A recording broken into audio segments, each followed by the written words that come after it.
What's going on, y'all? Welcome back to basketball. So the Utah Jazz, as to no surprise at all, aren't very good this year. They're currently 10-17 at the time of recording this, which is good enough for 12th in the West, I believe. And trade rumors are swirling all around. They've got a lot of quality players on the team, but there's not enough like star power to compete with the rest of the league, right? It's not a great combination of players. And so the Jazz, and with all the great wisdom that they have in their front office, have made Lauri Markkanen available and just about every other decent player on this team available, not named Walker Kessler. So I figured we'd take a look at some of those most popular names that are kind of floating around and talk about where those guys may fit in and what they might do to try and get a good return out of them. So we all know Danny Ainge, kind of a master of making these trades happen. He loves his draft picks. He's pretty good at picking out talent from anywhere in the draft. And so you have to imagine that he's going to find a way to maximize these trades. How he does all that, out of my realm of knowledge and everything, but we all know that they're already saying, hey, for Lowry, we want the same thing that we got for Rudy and Sexton, or not for Sexton, Donovan Mitchell.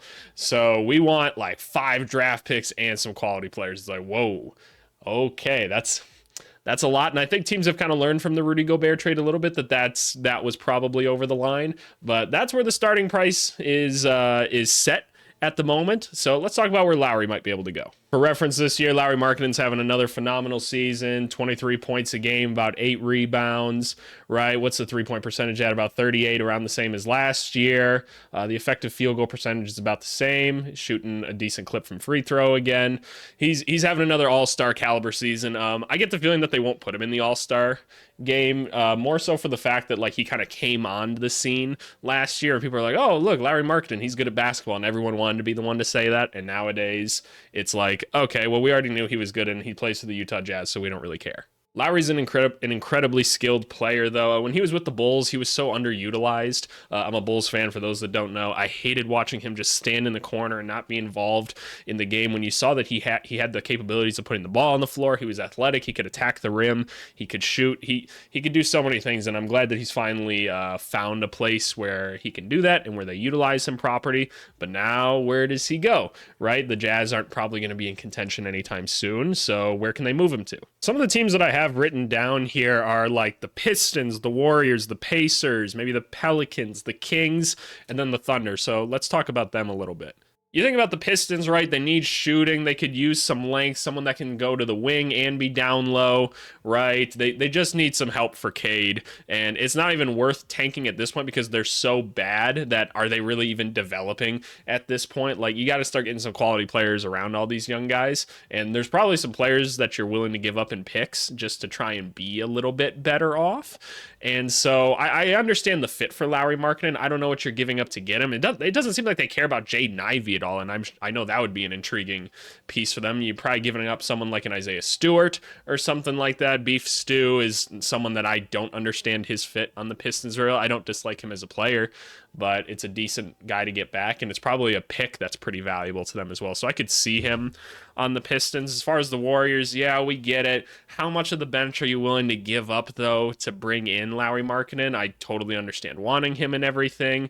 If you're giving up Draymond Green in this move, I doubt that's the idea, but I'm like, maybe I'm a little bit more in favor of that. If I'm the general manager, I'm not actually doing that, but me as a fan, like, that makes sense basketball-wise. But I don't know how much depth you're willing to sacrifice to get Lauri Markkanen and how many draft picks. I know he's an all-star and he's that good and everything, but at some point you're left with nothing else on the roster. And then you might be saying, well, we're going to try one more time next year or something, right? When we can go get some more minimum contract guys. But I don't know what that really looks like. The Pacers need some power forward help, like really bad, especially since Jarris Walker like doesn't get to play at all. I would assume he's involved in the trade. And you know, there's not a clear role for him on the team right now, but I still think they'd want to see the development of him. But you'd like to get some more talent around Halliburton, another scorer. That'd be great. Take a little pressure off Halliburton, give him another guy to play with. Plus him and Miles Turner, I feel like would be a really interesting like a 7-footer combination. I'd really like to see that. The Pelicans and Kings are kind of in the same boat where they're not necessarily in need of a guy like him, but he is like an upgrade. So like, what are you giving up for him? Like, I'm not giving up Keegan Murray to get Lauri Markkanen. I'd rather see where Keegan Murray develops. especially since Keegan Murray's on like this hot streak right now of just being an incredible shooter. And I know the length and the strength and everything of Markkanen is really enticing and everything, but you don't want to rush things like that. The continuity of having a guy like Keegan Murray on the Kings, I feel like, is more valuable. The Thunder's the one that's interesting to me, and what I think would be interesting in that trade is if they absolutely do want to get off Josh Giddey. Who knows what happens legality wise with everything in Giddey? I don't know. I won't speak on the comments that I've heard from my people or anything, but like, let's say they want to move Giddey, right? And they're like, okay, we got to get rid of Giddey. Lauri Markkanen's kind of a nice swap for that. Like, he probably does just fit what the team needs better, giving them more size because they don't have a ton, right? And playing him next to Chet would be kind of crazy, right? That's a lot of shooting. That's a lot of switchability between your bigs even. Like, that's pretty nuts. You have a really big lineup then, too, between Shea and Chet and Lowry on the team. So that's one that I'd like to watch a little bit.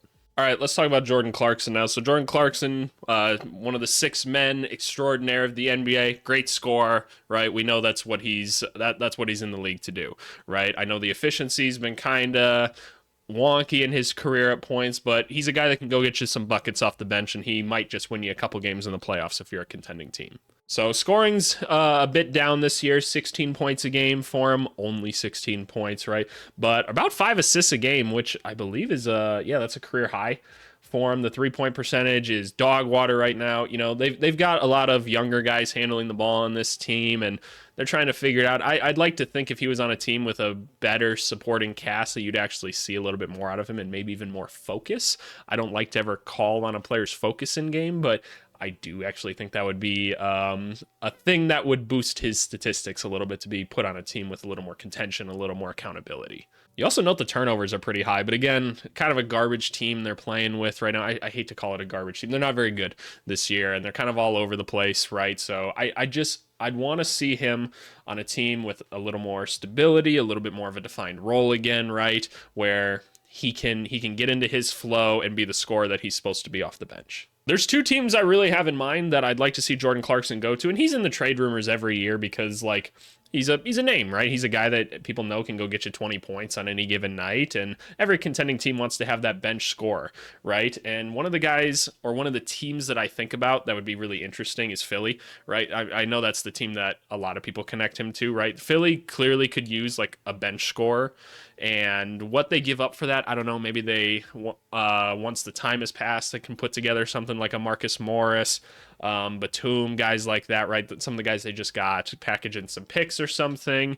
I don't know, throw in some sort of little package to try and get a guy like Jordan Clarkson. I don't think it takes too much to get him because he's not under contract for a ton longer. So if you can put together something like that, bring in Jordan Clarkson, have him come off the bench to relieve Maxey of some of his scoring duties and ball handling responsibilities, I think that'd be a pretty big help to the Sixers, who are trying to keep this contention window open for Embiid when they just don't really have the ability to go get another star right now. Like, besides maybe like a Zach LaVine or something, I don't really know who else is available for them to go and get. The other team I think about is the Timberwolves. What the Timberwolves do to make trades, I don't know. I can't help you with that one. They gave up a lot of assets to get Rudy Gobert. They don't have a ton of interesting prospects for people. I can't even remember the guy they drafted this year. I can picture him.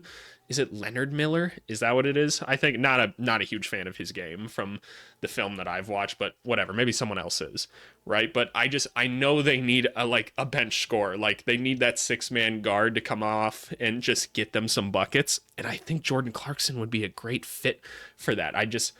I don't know if he's like the dog necessarily that they need on this team. I can't speak to that, but just like from a basketball sense, he's the type of guy they could really use as like a plug and play, go get buckets right now. Because a lot of times it's Edwards, it's Cat, and then it's hopefully someone else kind of gets hot. Like Gobert goes and gets the points that are given to him, right? Naz Reid is creating a little bit more this year, which is cool. Naz Reid's having a great year. But having a guard that can initiate some offense for them, I think would go a long way. Man, the dude finally gets traded, and he's already back in the trade rumors. John Collins, there was a report that was like, the Jazz are not very happy with John Collins' effort and learning the offense and everything, and Fair enough. Who knows the legitimacy of that and everything, but nonetheless, John Collins is back in the trade rumors. He can't go 1 year without being someone that is thrown into these rumors because they're like, hey, like let's take a look at some of his stats over his young career, right? A very productive NBA player, for someone that nobody seems to really want, right? And what's the reason for that? Why is he always in the trade rumors? Why is he never like contributing to wins? That's something that I can't necessarily say, because I do think his game's interesting. He's a more than capable three-point shooter. He's great around the rim. He's very athletic. He can go up and get some really tough rebounds for you. He's getting you eight rebounds a game on a team with a bunch of other 7-footers that he shares the court with. Like, the turnovers stay pretty consistent, but why does no one want him on his team? We don't know, but there are a couple teams that I think he could help. First team I'm going to bring up is the Pistons, just because I think the Pistons would be dumb enough to actually make this trade and give up maybe too much to get him. But I think adding some more talent on the team would be beneficial. Someone that can go get you some buckets, right? That's a 2. Thank you, ref. But he is a capable shooter, and they need some shooting, right? A guy that can run some pick and roll with Cade would be great. Someone that they could still have Duren in the dunker spot for. Someone to get Isaiah Stewart out of the starting lineup. Just they need more competent basketball on this team. Kind of like what we touched on earlier. The Pistons are just in this spot where they need to be better. Like, something needs to happen, and maybe John Collins is a low-risk way of doing that if they don't have to give up too much for him, and it's not like they're really paying anybody else. So throw John Collins on the roster. Hopefully things get better. The other team I had down is the Pacers again, just because they could use a power forward, and I could see that working. Again, are you willing to give up Jarris Walker to get him? Because it probably is just like him and a pick or something. You could probably make it happen, is what I would imagine. And if you're the Pacers fan, I don't know. He's a step up of Obi Toppin, right? But Obi Toppin's been a nice player for them this year, so I don't know if you really want to be taking minutes away from him, especially when there's like effort questions on this team that seems to be gelling really well right now. That's the biggest question for Collins, right? Is how does he fit in culturally, right? Like, is he the defensive player that you want? Does he continue to build these young teams that he'd go to? It's hard to say. All right, next up on the list is Colin Sexton. Sexton, a former lottery pick by the Cavs. We've seen how good he can be offensively in the NBA. I mean, even if we just look down here, right? You see rookie season, given he was on a team that wasn't very good, 16 points a game, up to 20, up to 24 points a game, right? 16 points, 14 points, 14 points. Given now, since he's gotten to Utah, he hasn't quite had the opportunity that he did in Cleveland to be a scorer, but we all know he's a legitimate NBA scorer. The defense is always what's been kind of the question for him, despite those clips of him going like crazy. It seems like the effort's there defensively, but the results aren't always there. So I think that that's part of the downside of a Colin Sexton. He also hasn't really proven to be much of a playmaker. The assist to turnover ratio is kind of like, and you know, he's a very sporadic player. Like, there's not a legitimate spot that he's always trying to get to on the court, right? There hasn't been a lot of consistency. Nobody's been able to really reel his game in to tell you, like, hey, this is the type of scorer that he is. Like, if I told you to define Colin Sexton's game offensively, I don't think you probably could. And I think that's what scares people a little bit. Nonetheless, though, the dude gets buckets, and look at this scoring chart of the last game he played in. This is a very good representation of what you get with Colin Sexton. It's a lot of just everywhere, right? Like, it's interesting. Like, sometimes he's in the corner because someone else is handling the ball, right? Sometimes he has the ball and he's trying to get to the rim, but he's not always the best finisher, right? So what is Colin Sexton scoring wise? But as far as teams that I think he could go to, I'm again going to bring up the Wolves. I just think they would give him the opportunity that he's been looking for with some refined players around him, where he can just go score. When Edwards is off the court, Sexton's on the court, just let him go to work. I don't think it's going to cost too much to get him either. I'd love to see him on there. And I just want to see the Timberwolves continue to be good. I live in Minnesota right now. I'm not a Minnesota fan, but I just like the roster that they've kind of put together. I love Ant. I enjoy his game a lot. So I'd like to see them improve because their bench is just so rough right now. So throw Sexton in. I think that'd be interesting. The other team I think about is the Wizards more so. And Wizards fans, I'm sorry you have to watch this team this year. I'm very sorry. That it's gross. It's just gross. But you know what? If you're going to be gross, take a flyer on a young point guard, right? You don't really have a true point guard on this team that you really care that much about this year. We love Tyus Jones a lot, but trade Tyus and get something else. Send him somewhere where he can compete, right? Hell, send him back to Minnesota, right? Like, they would love to have him back there. They love Tyus Jones in Minnesota, and I know he's from here and everything, him and Trey.